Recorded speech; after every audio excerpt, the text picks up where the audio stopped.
date, I broke up with my boyfriend over the most ridiculous thing. So, I took a day to myself to cry and rage post my first post on Reddit before checking any of the messages I'd been getting from friends and family after I sent out the mass text. I'm still a little sad about the breakup because even though he was an ass at the end, I really did like him before he showed his true colors. Luckily, we'd only been together just short of 6 months, so I didn't waste years with him. People wanted to know the reactions to my text message, so I figured I would tell you all about the best/most important ones.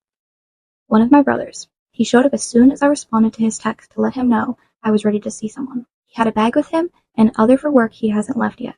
It's because, in his words, dude's out here acting like a full-blown psycho over a video game and you live alone. So he's been sleeping on my couch with a bat next to him just in case James decides to show up.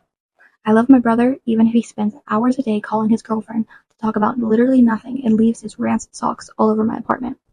My mom said, and I quote, "I told you to never trust a man who has a roommate at 26. I already mailed him a box of dirt."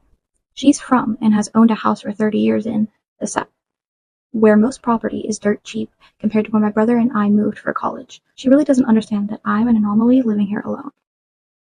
As for the dirt, she does this any time one of my siblings or I go through a breakup that didn't end amicably.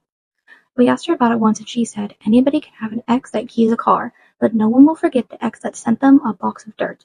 Don't let them forget you and they'll always regret you. She's not wrong and you can't get arrested for it, so it's a win in my book. Plus, even if we told her to stop, the woman is crazy and will do whatever she wants. James' sister sent me a message telling me she ripped James a new one for his crazy behavior. She also said she was sad to admit that I made the right choice, because he didn't deserve me after all of that, but I was her favorite girl he ever dated. Then she asked for permission to give her mom my phone number, because she told her mom what happened and she wanted to speak to me. James' mom. I only met her twice.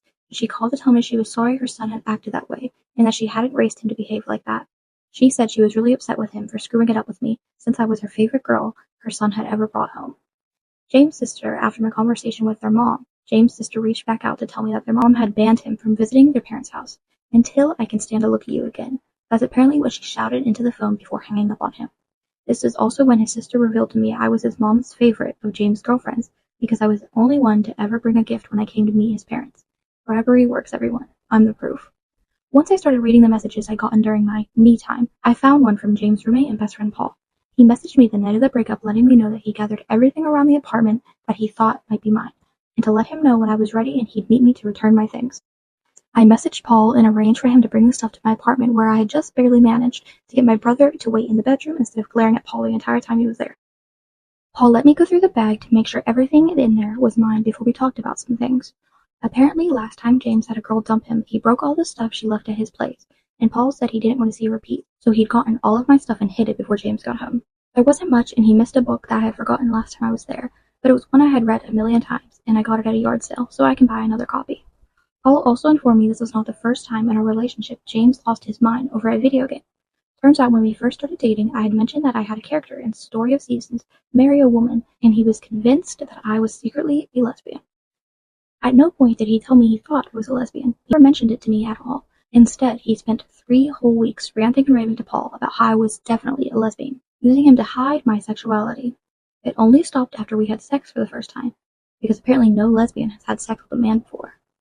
Paul didn't realize it was the sex that triggered the end of his ranting. He thought James had finally listened to him and talked to me about it, and we worked it out. So that proved to me I made the right decisions because clearly James has a lot of insecurities he needs to work out in therapy. Then Paul told me James had their friends come over the night after our breakup, and tried to tell them that I made the whole thing up for attention. According to Paul, even the ones who were never overly friendly with me, because we didn't have much in common, said it sounded like the opposite of something I do. I'm pretty well known for being not a fan of drama outside of games, movies, or books. One of their friends pointed out that James had complained to him that I dressed my characters in games like sluts, so the thing with The Sims didn't seem made up. That's when James pulled the whole "you're my friend, you're supposed to be on my side" thing.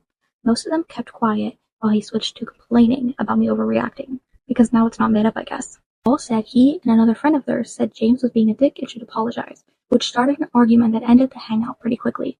Now James isn't talking to Paul or the other friend. Paul said that he hasn't realized how misogynistic James was, other than the passing comments he called him out on. Now Paul is saying he's reconsidering their friendship. This was around the time my brother came out of the room, scaring the shit out of Paul because I forgot to tell him he was there, and admitted to listening to the entire thing. He said that we were going out and he was buying Paul a beer for not staying friends with that shithead. I think they're going to be BFFs now. They bonded over whatever was playing on the TV at the sports bar we went to. James hasn't tried to contact me that I'm aware of. Maybe he hasn't figured out how to get around being blocked, or maybe every one of our mutual friends ripping him to shreds in a group chat and his sister and mom being on my side made him realize he was being a piece of shit. Either way, I'm enjoying having Elise sleeping with every sim except the one I created to look like him, like some of you suggested. James' sim and Elise hate each other, to the point that it's on site if either of them shows up somewhere the other is. When I get tired of having her beat his ass, I'll lock him in the basement to make some more paintings to sell.